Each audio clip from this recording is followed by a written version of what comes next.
گنجے تن آواز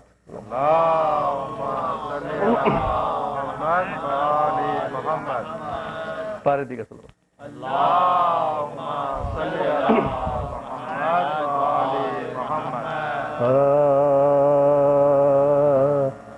عبد و معبود کے رشتے کو بتانے والے عبد و معبود کے رشتے کو بتانے والے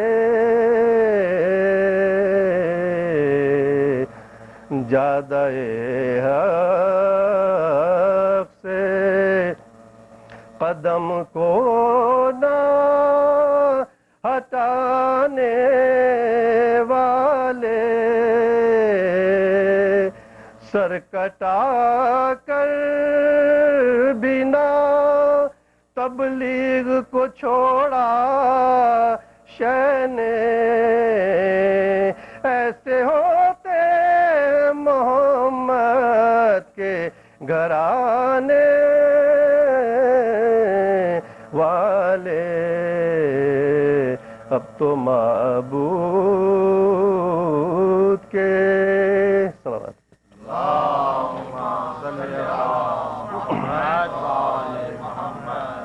بارے دیگر صلوات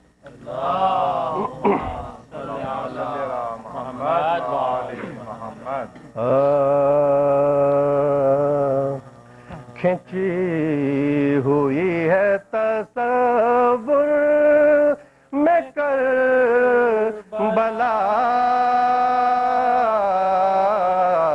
اب تک کھینچی ہوئی ہے تصور میں کربلا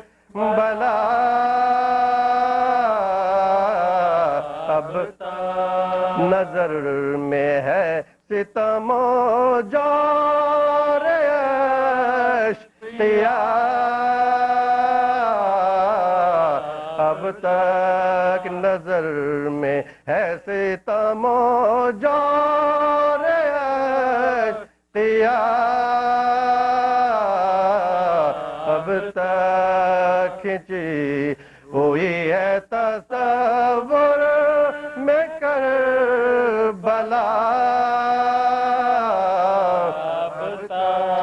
یہ اس رسول کی اطرت پہ ظلم بھیجا تھا زمانہ پا نہ سکا جس کا نقش پا اب تک کھینچی ہوئی ہے تصور میں کربلا جاؤ جڑ گیا گلزار فاطمہ بخدا اداس اداس اس دشت کی فضا اب تک کھینچی ہوئی ہے تصور میں کربلا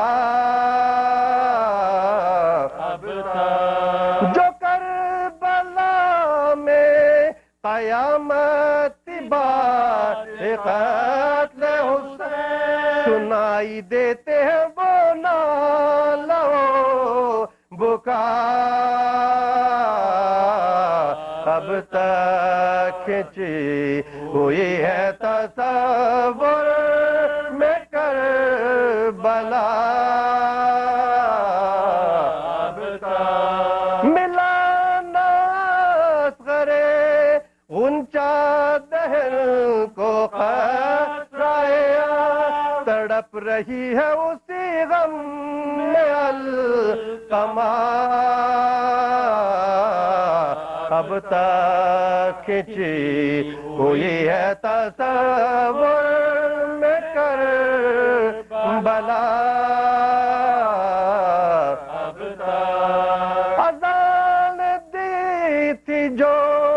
اکبر نے صبح عاشورا فضا میں گونج رہی ہے وہی صدا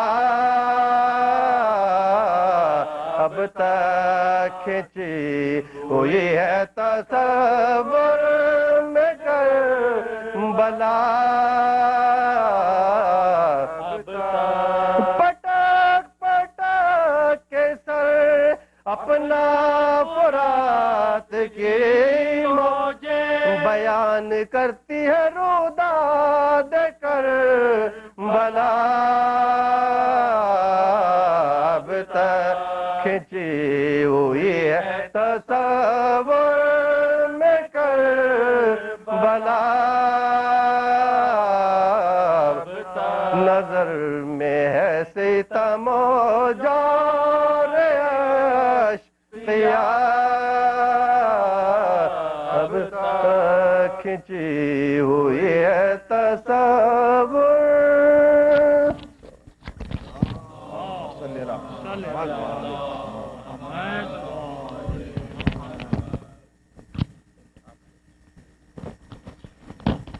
تھوڑا آگے آ جائیں انشاءاللہ جوش ایمانی کے ساتھ نعرہ صلوات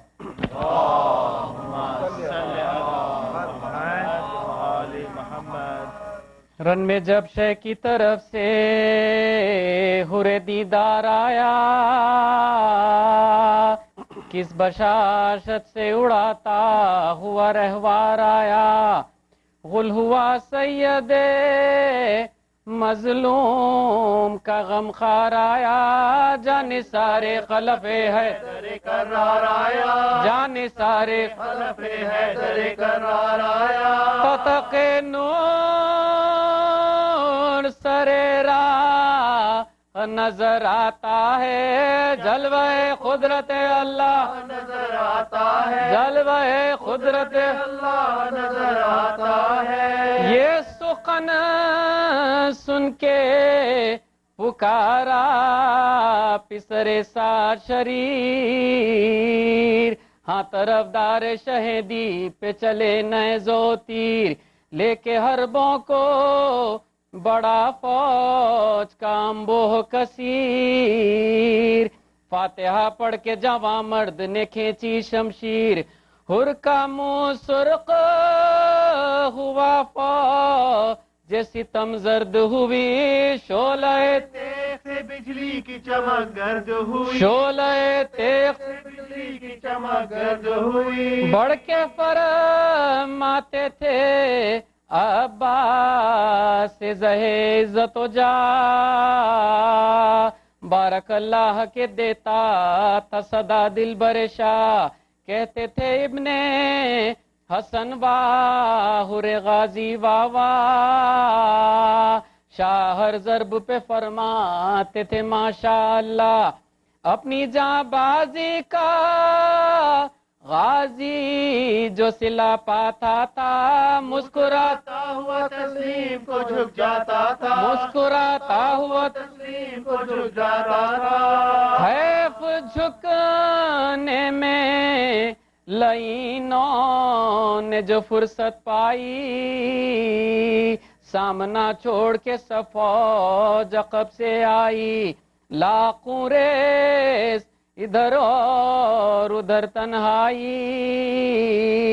باغ گھوڑے کی پڑاتا تاکہ برچھی کائی آ گیا موت کے پنجے میں نہ کچھ دیر لگی فرق پر گرز لگا جوش پہ شمشیر لگی فرق پر گرز لگا جوش پہ شمشیر لگی سینہ غربال ہوا تیر چلے آدھا کے رکھ دیا شیر نے خربوس میں سر نوڑا کے علی اکبر نے یہ حضرت سے کہا چلا کے گر ہو ارشاد تو مہمان کو بچاؤں جا کے خادم حضرت زہرا ولی گرتا ہے خاک پر اب وہ سعید غزلی گرتا ہے خاک پر وہ سعید غزلی گرتا ہے شاہ رونے لگے لگے یہ سنتے ہی مہماں کی خبر،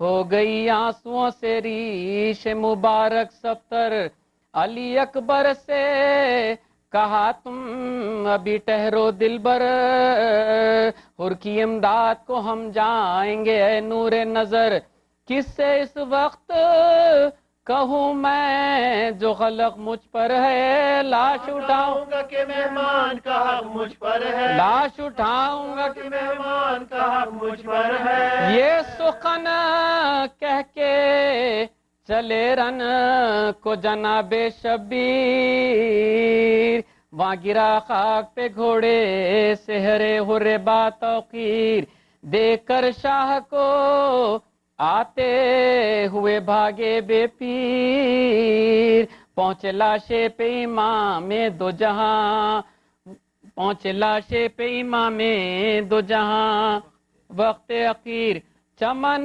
ہستی مہمان کو جڑتے دیکھا، خاک پر ایڑیاں زخمی کو رگڑتے دیکھا، خاک پر ایڑیاں زخمی کو رگڑتے دیکھا، گر کے لاش کے برابر یہ پکارے سرور، میرے مہمان و مددگار و معین و یاور، گرز کیا تجھ کو لگا ٹوٹ گئی میری کمر، گر پڑے گھوڑے سے اور آہ نہ کی ہم کو خبر، دوست کے ہجر میں کب دوست کو چین آیا ہے، کھول دے چشم کو بھائی کے حسین آیا ہے، کھول دے چشم کے بھائی کے حسین آیا ہے، نیم با چشم سے حر نے رخ مولا دیکھا،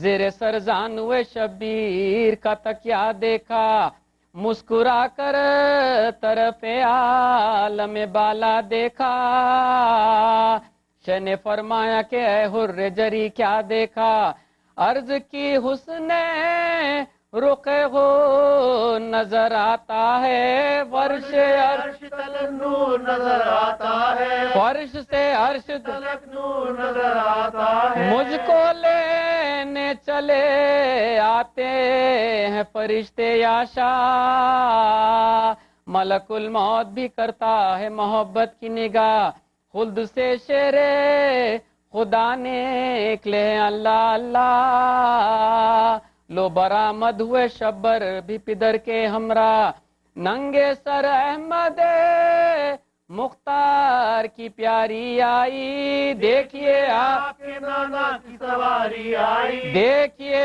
آپ کے نانا کی سواری آئی، کہہ کے یہ گود میں شبیر کی لی انگڑائی،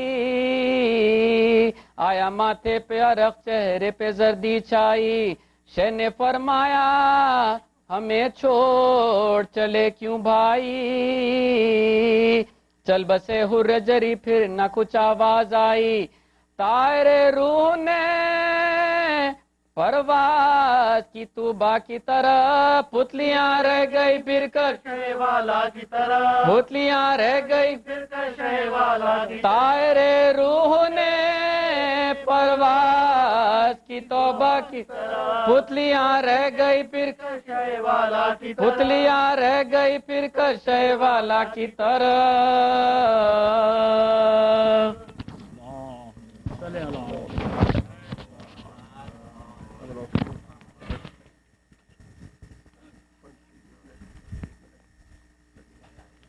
مومنین سے گزارش ہے کہ آگے تشریف لائیں ممبر کے، تاکہ جو لوگ دیر سے آ رہے ہیں ان کے لیے تاخیر نہ ہو، جوش مانی کے ساتھ نعرے صلوات،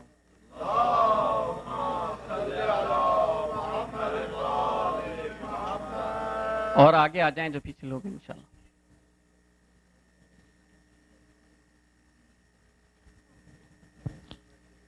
ایک دو اہم اعلانات، آپ کو جیسا علم ہے کہ محرم اور رمضان ہمارے لیے سب سے زیادہ پروگرامز کے لیے خصوصی ہوتا ہے، تو ہمارا ایسٹیمیٹڈ بجٹ محرم فنڈ کے لیے لاسٹ ایئر کے حساب سے 25,000 تا 30,000 رہے گا، تو وی نیڈ یور کوآپریشن اور آپ کی تعاون کی ضرورت ہے. اور باہر ممبرشپ کے لیے نوشاد بھائی بیٹھے رہتے ہیں ماشاءاللہ، ان کے پاس آپ اپنی ممبرشپ فارمز اور ڈیوز کو اپڈیٹ کرا لیں اور اپنے ای میل ایڈریس اور فون نمبرز کو اپڈیٹ کرا لیں اور محرم فنڈ کے لیے تعاون کریں.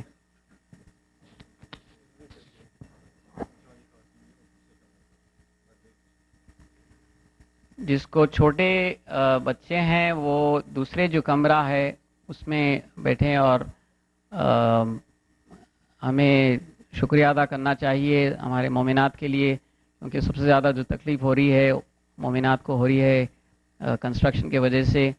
اور مگر ہماری تکلیف بی بی زینب کی اور بی بی سیدہ کی جو مجلس کا ہم جو رکھتے ہیں اسپرٹ، اس سے بہت کم ہیں، تو ہم ان کے شکر گزار ہیں. مگر جو مومنات کے چھوٹے بچے ہیں ان کے لیے 2 سال سے 5 سال تک بیبی سٹنگ کی فیسلٹیز ہیں، اور اس کے علاوہ جو بالکل چھوٹے بچے ہیں ان کے لیے کمرہ جو پیچھے ہے وہاں پہ آپ تشریف لے کے چلے جائیں تاکہ دوسرے مومنات کو تکلیف نہ ہو. صلوات.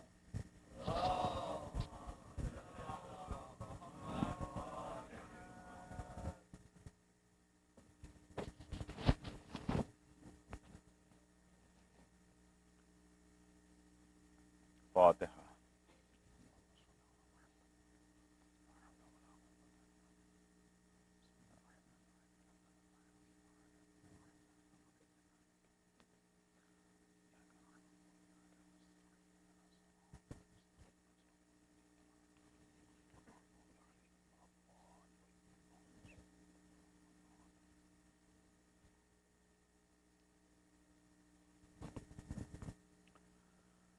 لا حول ولا قوة إلا بالله العلي العظيم.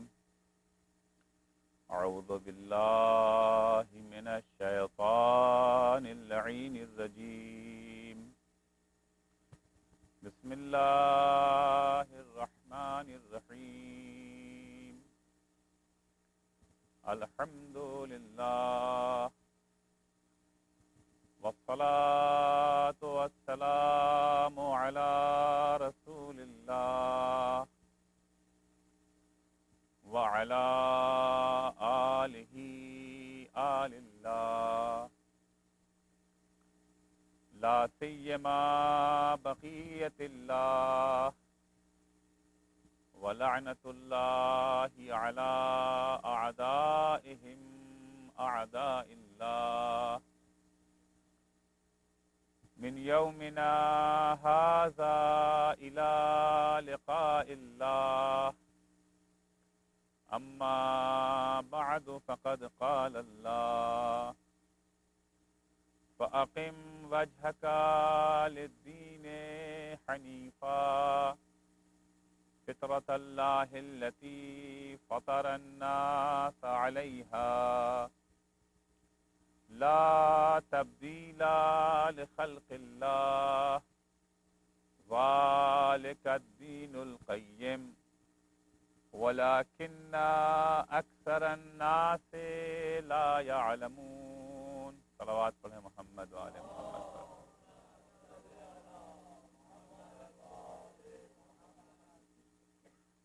اس سے پہلے کہ میں اپنے عرائض آپ کی خدمت میں پیش کروں،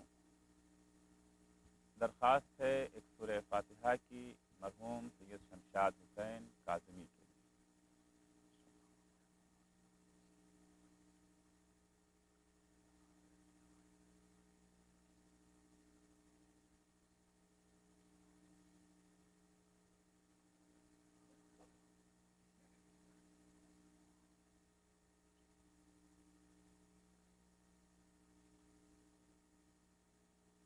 السابقون السابقون اولئک المقربون.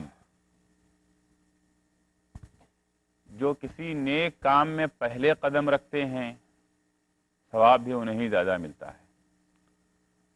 اللہ کے مقرب بندے وہی ہوتے ہیں، تقرب بھی انہی کو زیادہ حاصل ہوتا ہے، رتبہ انہی کا بلند ہے. لیکن جن کے رتبے ہیں سوا، ان کو سوا مشکل ہے. جو حضرات مجلس میں پہلے تشریف لاتے ہیں یقیناً اجر اور ثواب بھی ان کا زیادہ ہے، لیکن مجلس کا اصول یہ ہوتا ہے کہ جو مجلس میں پہلے آتا ہے وہ ہو جاتا ہے میزبان، اور بعد میں آنے والے ہوتے ہیں مہمان۔ تو میزبان کی ذمہ داری یہ ہوتی ہے کہ مہمان کے لیے جگہ فراہم کرے، لہذا آپ حضرات جو پہلے آ گئے ذرا اور آگے آ جائیے تاکہ بعد میں آنے والوں کو جگہ مل سکے۔ جب آپ صلوات پڑھیں گے محمد و آل محمد پر۔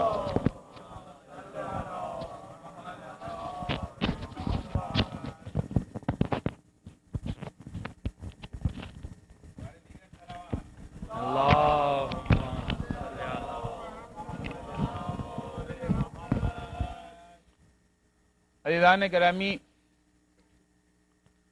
گفتگو یہ تھی کہ ہر انسان سعادت و خوشبختی حاصل کرنا چاہتا ہے، اور سعادت و خوشبختی ایک ایسا درخت ہے جس کی جڑیں ایمان اور تزکیہ نفس ہے، اس کی ہزارہا شاخ ہیں۔ سعادت اسی وقت حاصل ہوگی جب جڑ بھی مضبوط ہو اور شاخیں بھی بارآور ہوں، دنیاوی کمالات بھی حاصل ہوں اور اخروی مادی میدان میں بھی انسان ترقی کرے اور معنوی میدان میں بھی۔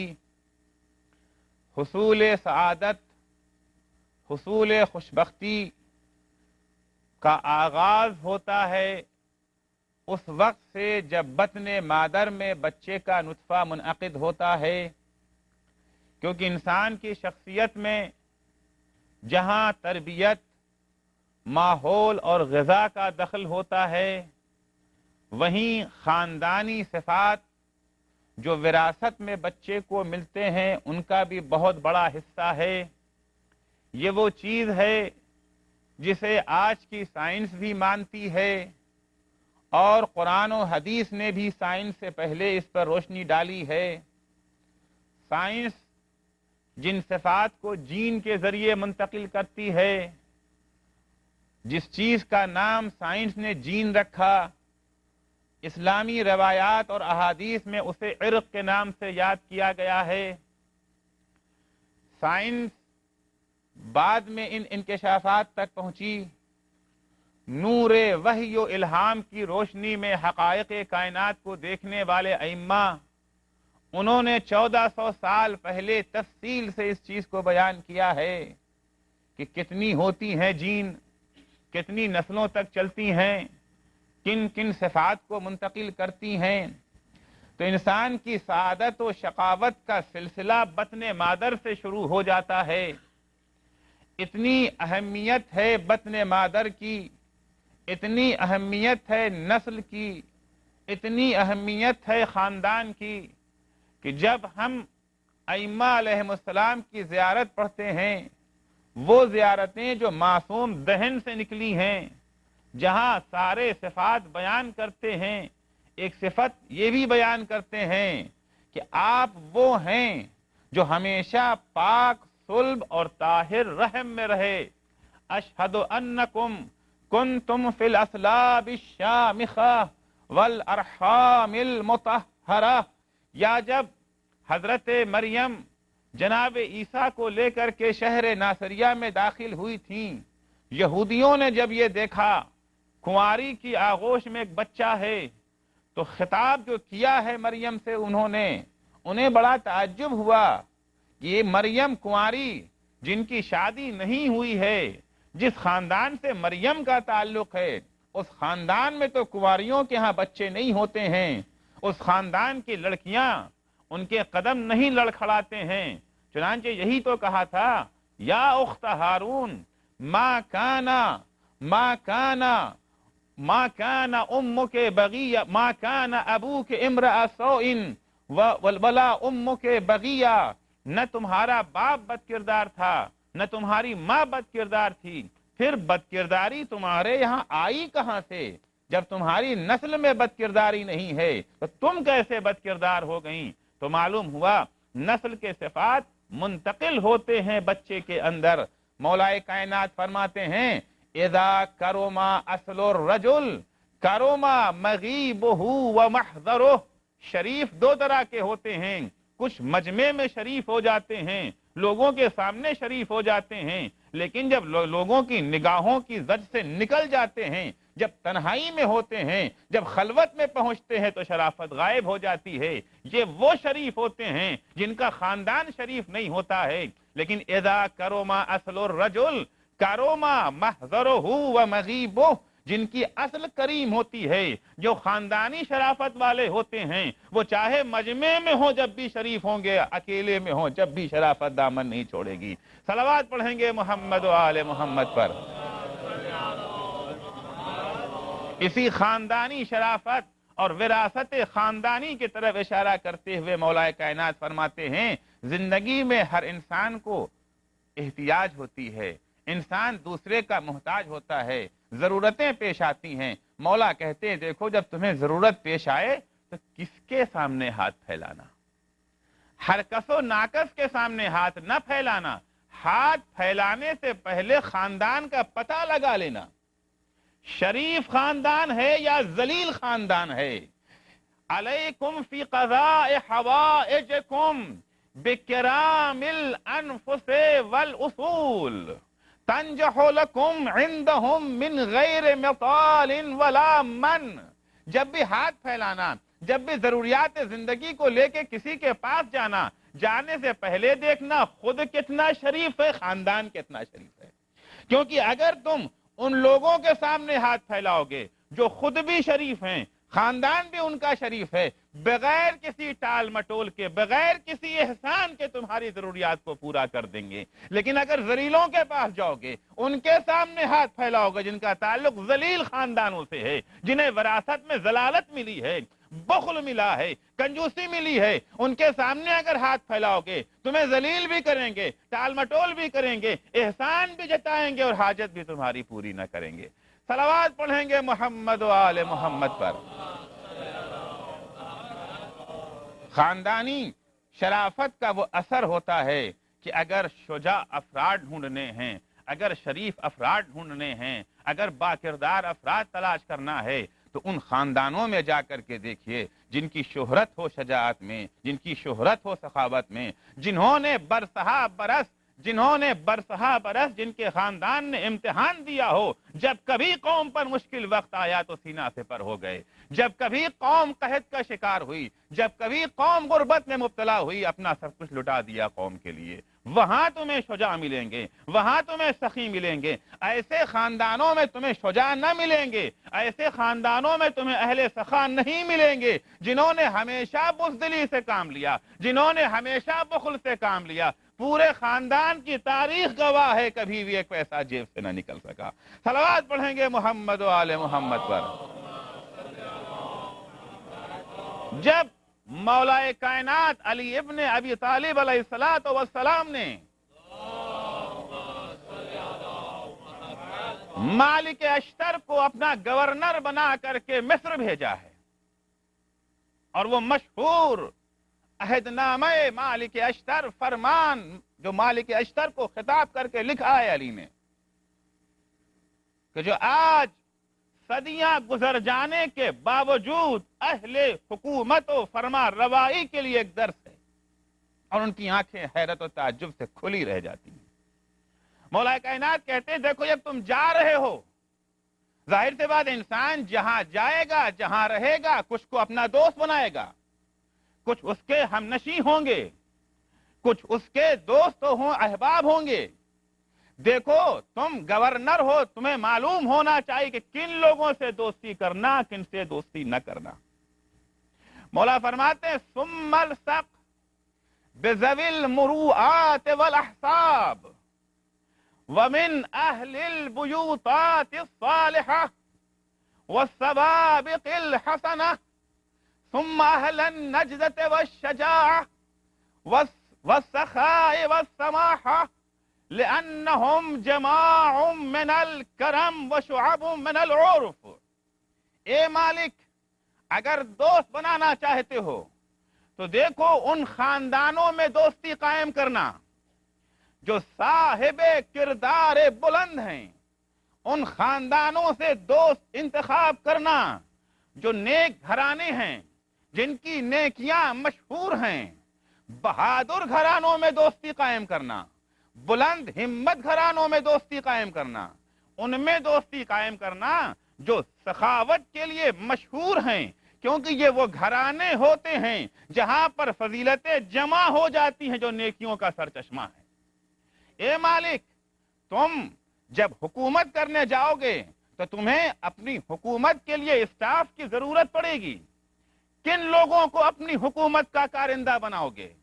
کن لوگوں کو ملازمت میں رکھو گے؟ کن لوگوں کو اپنے تعاون کے لیے انتخاب کرو گے؟ مولا فرماتے ہیں وَاتَّوَخَّى مِنْهُمْ أَهْلَ التَّجْرُبَةِ وَالْحَيَاءِ مِنَ الْبُيُوتَاتِ الصَّالِحَةِ والقدم في الإسلام المتقدم لأنهم أكرم أخلاقا وأصح أعراضا وأقل في المطامع إشراقا وأقل في المطامع إشرافا وأبلغ في عواقب الأمور نظرا۔ مالک، جب تم اپنے لیے معاونین کا انتخاب کرو گے جو تمہارے ساتھ مل کر کے حکومت کو چلائیں گے، تو دیکھو معاون ہر کسی کو نہ بنانا، اپنی حکومت میں ہر کس و ناکس کو حصہ مت دینا۔ پہلی چیز دیکھو تجربے کار افراد کون ہیں، وہ افراد کون ہیں جو حیا والے ہیں، جو شرم والے ہیں۔ تجربے کار افراد کو انتخاب کرنا، اہل حیا و شرم کو انتخاب کرنا، لیکن یہ صفت کافی نہیں ہے، بلکہ وہ اہل تجربہ، وہ اہل حیا جن کا تعلق نیک گھرانے سے ہو، وہ اہل تجربہ، وہ اہل حیا جن کا تعلق ان گھرانے سے ہو جو اسلام میں ہمیشہ پیش قدم رہے ہیں، ان لوگوں کو انتخاب کرنا، کیونکہ وہ گھرانے جو نیک گھرانے ہیں، وہ خاندان جو اسلام میں پیش قدم رہے ہیں، یہ وہ افراد ہیں جن کی صفت یہ ہے کہ اکرم و اخلاقاً ان کا ہی کردار اچھا ہوتا ہے۔ یہ وہ افراد ہیں اصح و اعراضاً جن کا راہ و روش، جن کا راستہ درست ہوتا ہے۔ اقل فی المطامع اشرافاً ان کی لالچ انتہائی کم ہوتی ہے۔ وَأَبْلَغُ فِي عَوَاقِبِ الْأُمُورِ نَظَرًا ان کی رائے صائب ہوتی ہے، ان کی نگاہ دور اندیش ہوا کرتی ہے۔ صلوات پڑھیں گے محمد و آل محمد پر۔ تو عزیزو، سائنسی اصول اور احادیث و قرآن کی روشنی میں کافی حد تک یہ بات واضح ہو گئی کہ سعادت و شقاوت کی بنیاد اور ابتدائی منزل ہے بطن مادر اور خاندان۔ اسی لیے پیغمبر نے فرمایا تھا السعید من سعد فی بطن امہ والشقی من شقیا فی بطن امہ۔ سعادت کی بنیاد شکم مادر میں پڑ جاتی ہے، شقاوت کی اساس بھی شکم مادر میں پڑ جاتی ہے۔ اگر بچے کو سعید بنانا ہے، اگر بچے کو خوشبخت بنانا ہے تو اس کا اہتمام بطن مادر سے کرو۔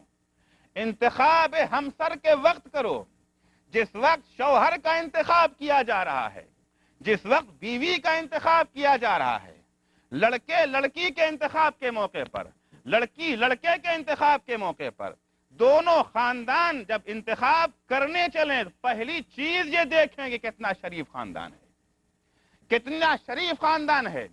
چنانچہ پیغمبر فرماتے ہیں ایاکم وخضراء الدمن۔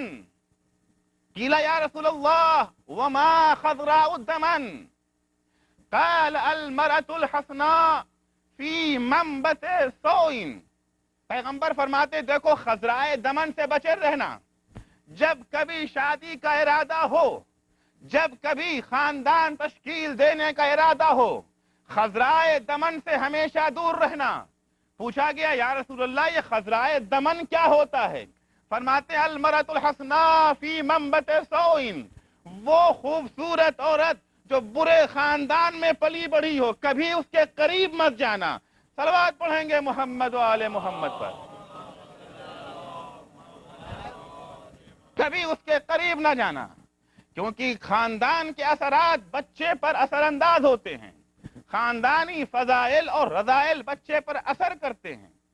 بعض عوامل وہ ہوتے ہیں، میں نے کل بھی عرض کیا تھا کہ وراثت کے بہت سے عوامل ہیں، کوئی ایک دو عامل نہیں ہے، لیکن کچھ چیزیں ہیں جو بچے کو بدبخت بناتی ہیں، جو بچے کو شقی بناتی ہیں۔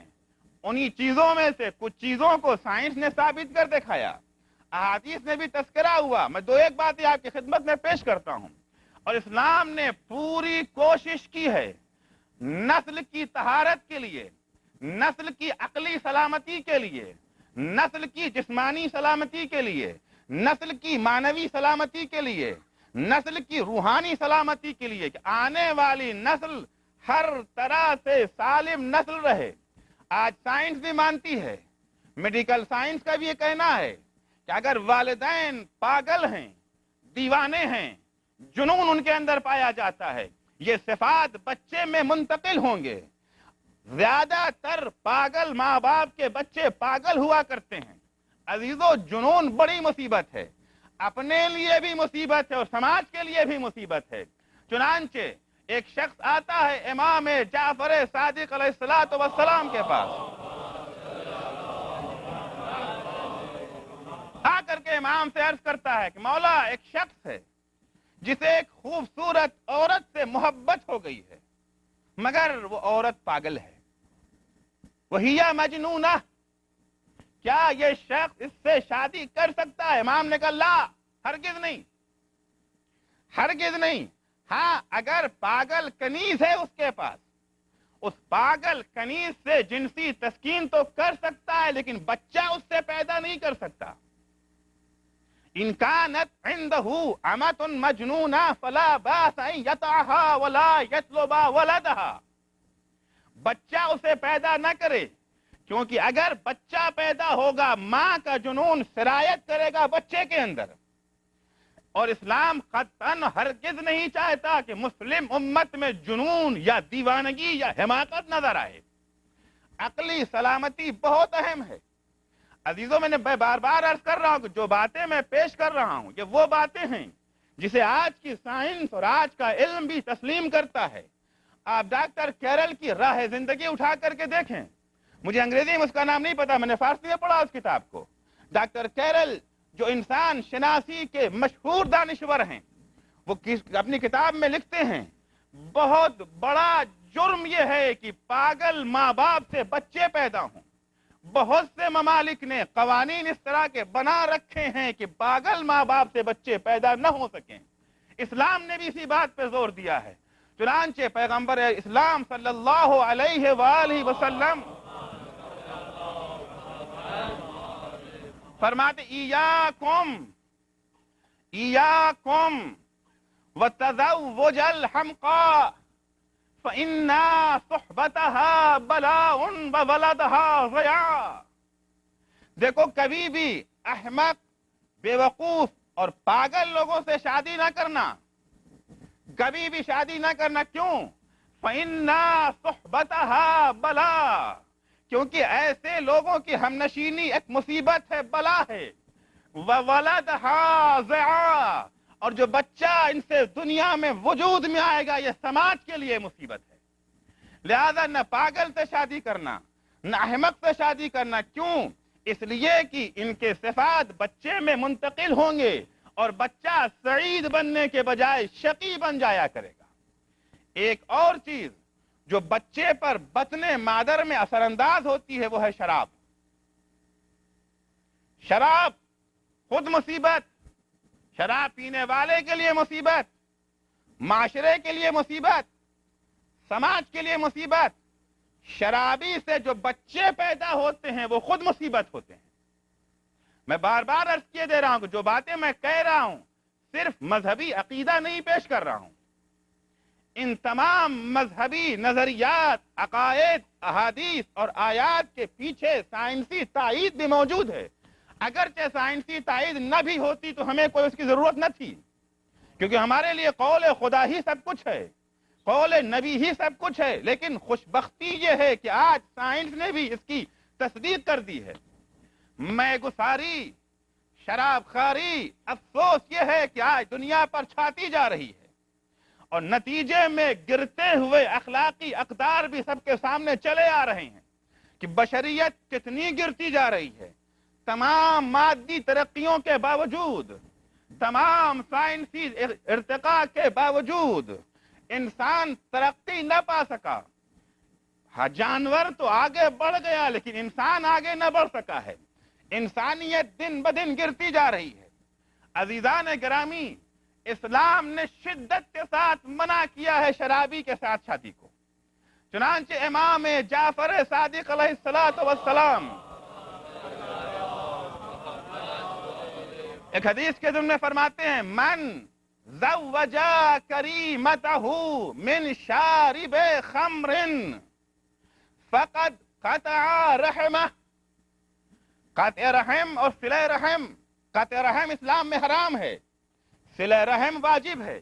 یعنی وہ اعزاء جن سے خونی رشتہ ہے ان سے رابطہ توڑنا اسلام میں حرام، رابطہ برقرار رکھنا ان سے واجب. امام فرماتے ہیں، من زوجا کریمتہ من شارب خمر، اگر کوئی شخص اپنی بیٹی کی شادی شرابی کے ساتھ کر دیتا ہے، فقط قطع رحمہ، تو وہ قطع رحم کے گناہ میں مبتلا ہو جاتا ہے. گویا اس نے بیٹی سے رشتہ توڑ لیا ہے اپنا، اور اس کی نگاہ میں اس کی بیٹی بیٹی نہیں رہ گئی ہے. کیونکہ اگر وہ بیٹی ہوتی تو کبھی بھی بیٹی کو بدبختی کے منہ میں نہ جھونکتا شرابی سے شادی کر کے. معصوم فرماتے ہیں، شارب الخمر لا یزوج اذا خطب، اگر کوئی شرابی تمہاری بیٹی کا ہاتھ مانگنے آئے، ہرگز ہرگز اس سے شادی مت کرنا. صلوات پڑھیں گے محمد و آل محمد پر.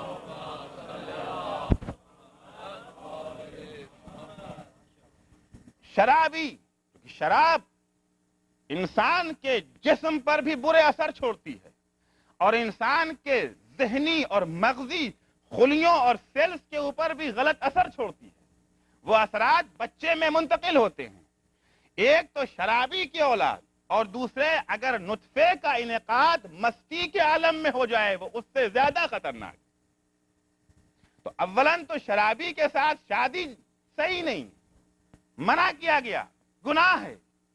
اب اگر کسی مومنہ کی شادی ہو گئی، اسے پتہ نہیں تھا کہ شوہر شرابی ہے، نہیں جانتی تھی کہ شوہر شرابی ہے، گھر جانے کے بعد پتا چلا کہ شوہر شرابی ہے، نجات بھی نہیں مل رہی اس سے. بیوی پر شوہر کے جنسی تقاضوں کی تکمیل ضروری قرار دی گئی. لیکن اگر شوہر مستی کے عالم میں ہے، شراب پیے ہوئے ہے، تو حدیث سنیں، لرزہ دینے والی حدیث، وہی اسلام جو ایسے موقع پر بیوی پر شوہر کی اطاعت کو فرض کرتا ہے، یہاں پر نافرمانی کو واجب قرار دیتا ہے. معصوم فرماتے ہیں، ایما امرأۃ اطاعت زوجها وهو شارب الخمر كان لها من الخطايا بعدد نجوم السماء وكل مولود تلد منه فهو نجس ولا يقبل الله منها صرفا ولا عدلا حتى يموت زوجها او يخلع عنه نفسها. صلوات پڑھیں محمد و آل محمد پر. کیا فرماتے ہیں معصوم؟ اگر کوئی عورت اپنے اس شوہر کی اطاعت کرے جو شراب کے نشے میں مست ہے، اگر اس نے اس موقع پر شوہر کی اطاعت کر لی، اس کے گناہ اتنے زیادہ ہوں گے جتنے آسمان پر ستارے ہیں، جتنے آسمان پر ستارے ہیں. اور جو بچہ اس عالم میں منعقد ہوگا، جو بچہ ایسے حالات میں پیدا ہوگا، وہ بچہ نحوست ہوگا، پلیدی ہوگا، نجاست ہوگا. اور جو عورت یہ اطاعت کرے گی اپنے شوہر کے ایسے موقع پر، کیونکہ اب یہ تنہا خود کا عمل نہیں رہ گیا، کیونکہ جو نسل پیدا ہو رہی ہے گویا بدبختی و شقاوت کی بنیاد رکھی جا رہی ہے. ایک دفعہ فردی عمل ہوتا ہے، ہم نے شراب پی لی، ہم نے چوری کر لیا، نہیں، ایک دفعہ جب سماجی عمل ہو جاتا ہے، اجتماع میں اس کے اثرات مترتب ہوتے ہیں، گناہ بھی بڑھ جاتا ہے. لا يقبل اللہ منها صرفا ولا عدلا. اب یہ عورت توبہ بھی کرے، اللہ معاف نہیں کرے گا. توبہ بھی کرے، اگر فدیہ دینا چاہے فدیہ بھی قبول، یہاں تک کہ اس کا شوہر یا مر جائے یا اس کو چھوڑ دے۔ کیوں اتنی اہمیت ہے؟ اس لیے کہ یہ صفات منتقل ہوتے ہیں بعد کی نسلوں میں۔ صفات کا سلسلہ ذات تک محدود نہیں رہ جاتا، پوری کی پوری نسل تباہ ہو جاتی ہے، پوری کی پوری نسل برباد ہو جاتی ہے۔ اسی لیے پیغمبر نے کہا سعید فی بطن امہ وشقی شقی فی بطن امہ۔ لیکن عزیزان گرامی، ان تمام باتوں کی وضاحت کے بعد یہ بھی عرض کر دینا ضروری سمجھتا ہوں کہ بعض صفات وہ ہیں جن کے لیے بطن مادر علت تامہ ہے، اور بعض موروثی صفات وہ ہیں جن کے لیے بطن مادر علت معدہ ہے۔ اب یہ دو بہت گاڑھے لفظ ہو گئے، علت تامہ اور علت معدہ، اسے واضح کرنا پڑے گا ورنہ ساری بات بیکار ہو جائے گی۔ علت تامہ، علت معدہ، کچھ چیزیں علت تامہ ہوا کرتی ہیں۔ فرض کیجئے آگ جلانا چاہتے ہیں تو آگ جلانے کے لیے سوکھی لکڑی، مٹی کا تیل اور ماچس کی تیلی، یہ تینوں چیزیں مل کے کیا ہیں؟ تینوں چیزیں مل کر کے علت تامہ ہیں۔ یعنی اگر یہ تینوں چیزیں یکجا ہو گئیں، لکڑی بھی سوکھی ہے، مٹی کا تیل بھی ڈال دیا ہے، ماچس کو بھی لگا دیا آپ نے، آگ جلے گی بہرحال۔ یہ علت تامہ ہے۔ کچھ چیزیں علت معدہ ہوا کرتی ہیں۔ ماچس ہے، نہ لکڑی ہے، نہ مٹی کا تیل ہے، نہ وہ چیز جو جل سکے، تو صرف ماچس علت تامہ نہیں ہے، علت معدہ ہے۔ جب تک آپ کے جیب میں رکھی ہوئی ہے ماچس، علت آتش ہے، آگ کی علت ہے لیکن علت تامہ نہیں ہے۔ ایک سبب ہے، ایک علت ہے، جب تک دوسرے اسباب بھی فراہم نہ ہو جائیں، ممکن ہے برسوں آپ کے جیب میں ماچس رکھی رہ جائے اور آگ نہ جلے۔ جب تک سب اسباب فراہم نہ ہو جائیں تو اسے کہتے ہیں علت معدہ، اور وہ ہے علت تامہ۔ تو بطن مادر بعض اوصاف کے لیے علت تامہ ہے۔ حماقت، جنون، اگر ماں باپ پاگل ہیں، مجنون ہیں، بچے کے لیے ان کا جنون علت تامہ بن جاتا ہے۔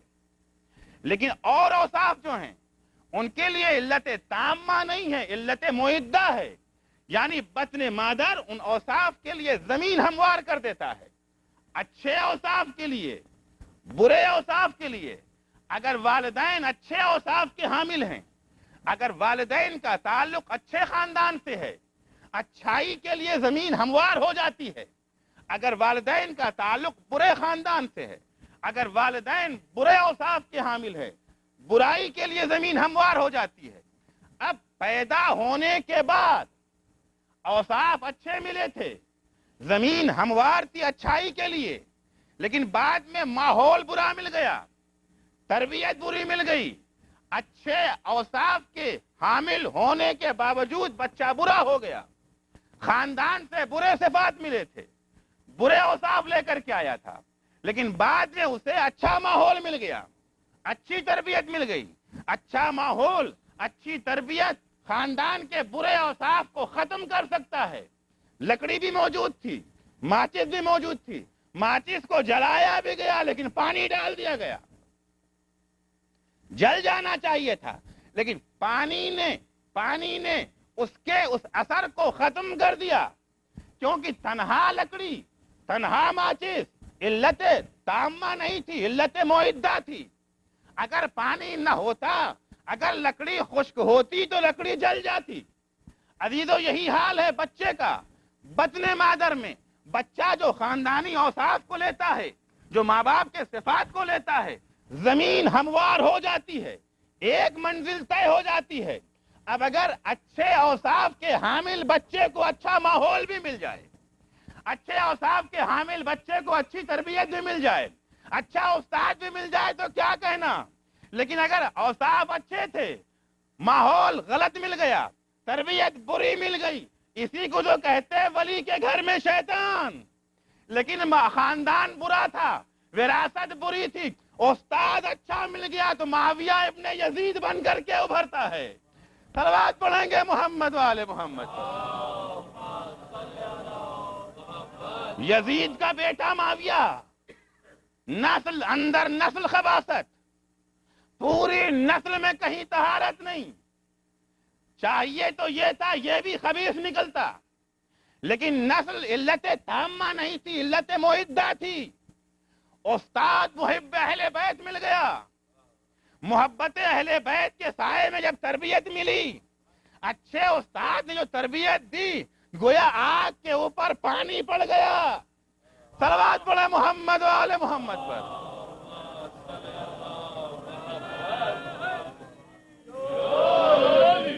تو خاندانی وراثت بہت اہم. پہلی منزل پر پوری توجہ یہ ہونی چاہیے. ظاہر سی بات، ہم پہلی ہی منزل سے پہلی بنیاد ہی کیوں نہ صحیح رکھی جائے تاکہ بعد میں محنت کم کرنی پڑے، محنت بعد میں کم کرنی پڑے. لیکن اگر بنیاد غلط پڑ بھی گئی ہے تو اس کا قہری نتیجہ یہ نہیں ہے کہ حتماً بچہ شقی ہو جائے گا. چنانچہ وہی پیغمبر جس نے کہا تھا السعید من سعیدا فی بطن امہ والشقی من شقیا فی بطن امہ. سعید وہ ہے جو ماں کے پیٹ میں سعید ہو، جس کی بنیاد ہی میں سعادت شامل ہو. وہی نبی کہتا ہے السعید قد یشقا والشقی قد یسعد. وہ بچہ جس کی بنیاد شکم مادر میں سعادت پہ پڑی تھی پیدا ہونے کے بعد شقی ہو جاتا ہے. وہ بچہ خاندانی وراثت میں شقاوت شامل تھی، لیکن مناسب ماحول اور تربیت کی بنا پر وہی بچہ سعید بن جاتا ہے. صلوات پڑھے محمد و آل محمد پر. بس آخری حدیث میں تمام کروں گا. انہی پیغمبر کا ارشاد ہے سعادت کیا ہے؟ مطمئن مت ہو جاؤ جب اچھا خاندان مل گیا، ہم پاک و پاکیزہ، بیوی پاک و پاکیزہ، اب بچے یقیناً پاک و نہیں. اِنَّا حقیقت السعادہ ان یختم الرجل ان یختم للرجل عملہ بالسعادہ. حقیقت سعادت یہ ہے کہ انجام بھی سعادت پہ منحصر ہو. اگر بطن مادر میں بنیاد سعادت پہ رکھی گئی تھی، ماحول بھی سعید ملے، غذا بھی سعید ملے، تربیت بھی سعید ملے، تب جا کے بچہ سعادت مند بنے گا. وَإِنَّ حَقِيقَةَ الشَّقَاءِ أَن يَخْتُمَ لِلرَّجُلِ عَمَلُهُ بِالشَّقَاءِ. اور حقیقت شقاوت یہ ہے کہ انجام کار بھی اس کا شقاوت پہ ہو. ابتدا بھی شقاوت، انتہا بھی شقاوت، اسے شقی کہا جائے گا. ورنہ کتنے ہی ایسے ملیں گے جو ابتدا میں بڑے اچھے نظر آتے ہیں، اچھا خاندان تھا، اچھا ماحول تھا، مگر انجام برا ہوا.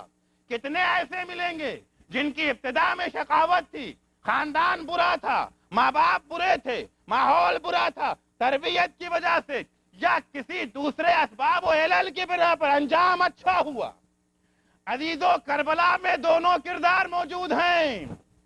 ایک طرف سعد کا منحوس پسر ہے، دوسری طرف حر ابن زیاد، حر ابن یزید ریاحی ہے.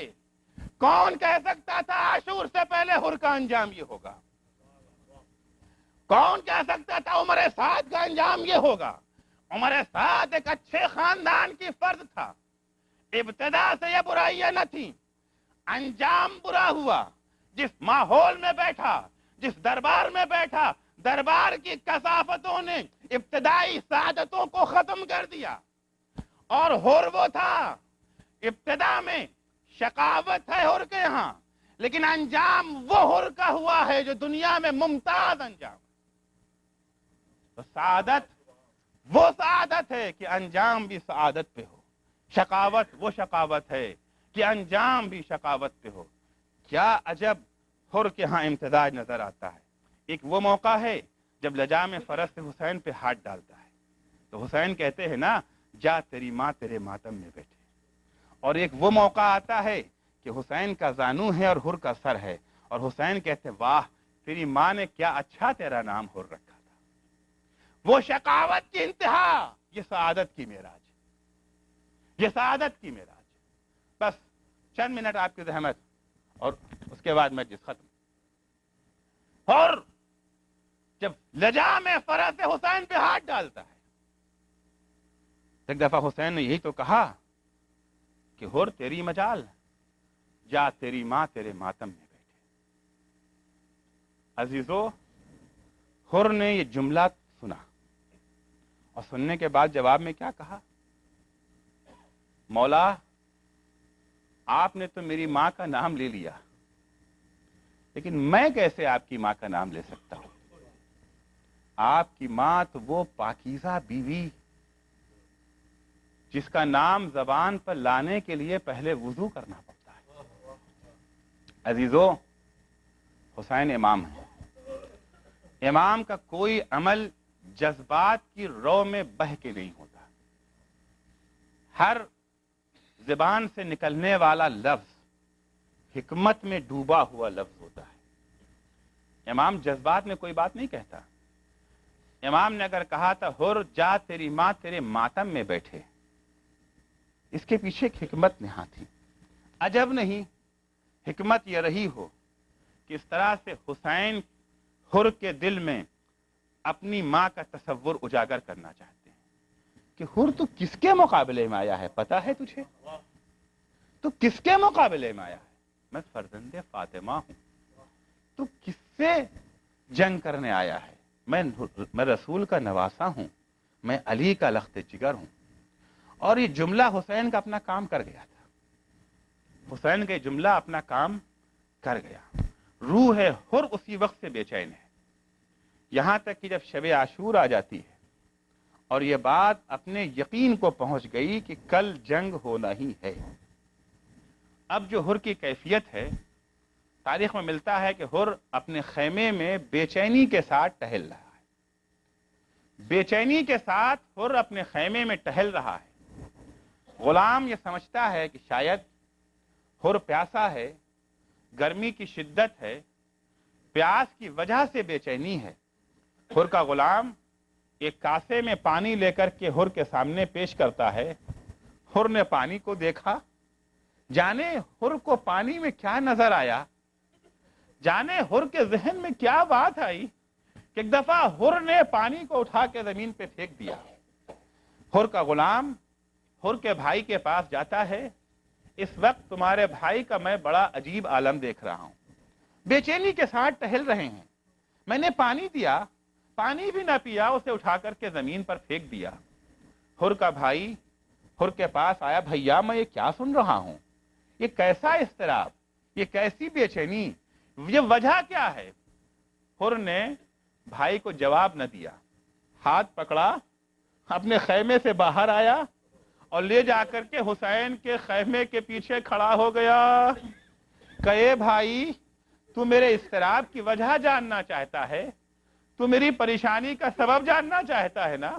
بھائی ذرا غور سے سن، کیا کوئی آواز تیرے کانوں تک پہنچ رہی ہے؟ اے عزیزو، ہر کے بھائی نے تھوڑی دیر غور سے سنا، کہا ہاں بھیا ایک آواز میرے کان میں آ رہی ہے. اے بھیا، ارے حسین کے خیمے سے ننھے ننھے بچے الاتش الاتش ہائے پیاس کی آواز بلند کر رہے ہیں. کہا بھیا تم انہیں پہچانتے ہو، یہ کون لوگ ہیں؟ یہ وہی ہے نا کہ جب ہم پیاس سے ہلاک ہو رہے تھے انہوں نے اپنا سارا ذخیرہ آب ہم پہ لٹا دیا، انسانوں ہی کو نہیں بلکہ جانوروں تک کو سیراب کیا تھا. اے بھیا یہ کہاں کا انصاف ہے؟ آج ہمارے جانور تو پانی پیے، لیکن ہائے آل محمد کے ننھے ننھے بچے پیاس سے تڑپتے رہے. اجرکم اللہ. اضطراب اور پریشانی کی عالم میں شب گزری، صبح نمودار ہوئی. جب صبح نمودار ہوئی تو رات بھر میں ہر نے فیصلہ کر لیا تھا، ہر شقاوت کو چھوڑ کر کے منزل سعادت کی جانب جا رہا ہے. اپنا خاتمہ سعادت پہ کرنے کے لیے ہر قدم بڑھا رہا ہے. ایک دفعہ بیٹے سے کہتا، اے بیٹا میں نے طے کر لیا ہے، اب میں لشکر شقاوت کو چھوڑ کر کے لشکر سعادت کی جانب جا رہا ہوں. اے بیٹا کیا تو بھی میرے ساتھ چلے گا؟ بیٹا بھی باپ کے ساتھ ہو لیا. تھوڑی دور آہستہ آہستہ لشکر سے باہر نکلتے ہیں کہ اب کچھ دور ہو گئے تو ایک دفعہ حر نے بیٹے سے کہا اے بیٹا میرے ان ہاتھوں کو باندھ دو. بیٹا میرے ہاتھوں کو باندھ دو. کیوں بابا ہاتھوں کو کیوں باندھوں؟ کہا بیٹا انہی ہاتھوں سے میں نے لجام فرس حسین پہ ہاتھ ڈالا تھا. اے بیٹا میری آنکھوں پہ پٹی باندھو. بابا پٹی کی کیا وجہ ہے؟ کہ اے بیٹا حسین سے آنکھ ملانے کی طاقت مجھ میں نہیں ہے. بیٹے نے ہاتھ باندھے, آنکھوں پہ پٹی باندھی, دونوں باپ بیٹے لشکر حسینی کی طرف رواں ہوئے. تھوڑی دور ابھی چلے تھے کہ ایک دفعہ حر کے بیٹے نے کہا اللہ اکبر اللہ اکبر. کہا بیٹا کیا ہوا, کیا دیکھا؟ کہ اے بابا ارے سامنے سے وہ قاسم حسن کے فرزند چلے آ رہے ہیں. تھوڑا اور آگے بڑھا, پھر کہتا ہے اللہ اکبر اللہ اکبر. بیٹا آپ کیا دیکھا؟ کہ بابا شبیہ پیغمبر اکبر آ رہے ہیں. کچھ منزلیں اور گزری, پھر کہتا ہے اشہدو ان لا الہ الا اللہ. بیٹا اب کیا ہوا؟ کار قمر بنی ہاشم ابو الفضل عباس. پھر کہتا ہے اشہدو ان محمد رسول اللہ. اے بیٹا ارے اب کیا ہوا؟ کہ خدا کا حسین چلے آ رہے ہیں. اجرکم اللہ. اور پہنچتا ہے, حسین کے قدموں پہ اپنا سر رکھ دیا. سر رکھ کے کہتا ہے حل لی من التوبہ. اے آقا کیا حر کی توبہ قبول ہو سکتی ہے؟ حسین نے حر کو اٹھا کر کے کلیجے سے لگایا. اے حر میں نے تجھے معاف کیا, میرے خدا نے تجھے معاف کیا. اے عزیزو کیا معراج ملی ہے حر کو؟ کون حر کو کلیجے سے لگا رہا ہے؟ حسین. ارے یہ حسین کو کبھی فاطمہ اپنے کلیجے سے لگاتی تھی, کبھی علی مرتضیٰ کلیجے سے لگاتے تھے, کبھی رسول خدا کلیجے سے لگاتے تھے. آج وہ حسین یہ حر کا مقدر حر کو حسین کلیجے سے لگاتے ہیں. اے حر میں نے معاف کیا, میرے خدا نے معاف کیا. لیکن حر تو جانتا ہے نا ہم کریم خاندان ہیں. اے حر تو ایسے وقت میں آیا ہے کہ تیری ضیافت کے لیے ہمارے خیمے میں قطرہ آب بھی نہیں. حر کہتا ہے اے آقا اگر آپ میری ضیافت کرنا چاہتے ہیں تو اب میری ضیافت جام کوثر سے ہوگی. اے آقا مجھے شہادت کی اجازت دی جائے. عزیزو حر کو اجازت ملی. پہلے حر کا بیٹا میدان میں آیا, بیٹا شہید ہوا. اس کے بعد حر میدان میں آیا, حملے کرتا جاتا ہے, آگے بڑھتا جاتا ہے, حملہ کرتا جاتا ہے, آگے بڑھتا جاتا ہے, یہاں تک کہ ایک مقام پر حر زخمی ہو کر کے زمین پر گرتا ہے. زمین پر گرتے ہی آقا کو آواز دیتا ہے اے مولا غلام کی خبر لیجئے. ارے حسین کے کانوں میں یہ آواز پہنچی. حسین اپنے جانباز کے سرہانے پہنچے. زمین پر حر پڑا ہوا ہے. حسین گھوڑے سے اترے, بیٹھے, زانوں پہ حر کے سر کو رکھا, پیشانی خون آلود ہے, خون کو صاف کیا. اے عزیزو یاد ہے نا جب حسین نے کہا تھا اے حر تیری ماں تیرے ماتم میں بیٹھے, تو حر نے کہا تھا آقا آپ کی ماں تو مقدس بیوی ہے, بغیر وضو جس کا نام زبان پہ نہیں نہ سکتا. عزیزو یہ کریم خاندان ہے, کسی کا احسان بدلا دیے بغیر نہیں رہتا. اے حر تو نے میری ماں کا احترام کیا تھا. اے حر تو نے میری ماں کا بڑا اکرام کیا. عزیزو حر کو حسین نے وہ انعام دیا جو کربلا کے کسی شہید کو نہ ملا. ایک دفعہ حسین نے جیب سے رومال فاطمہ نکالا, حر کی زخمی پیشانی پہ باندھا. اے حر لے میری ماں کی طرف سے یہ توبہ قبول کر لے. الا لعنت اللہ علی قوم الظالمین وسيعلم الذين ظلموا أي منقلب ينقلبون. بار الہ واسطہ ہے محمد و آل محمد کا, ہماری اس مختصر سی عبادت کو قبول فرما.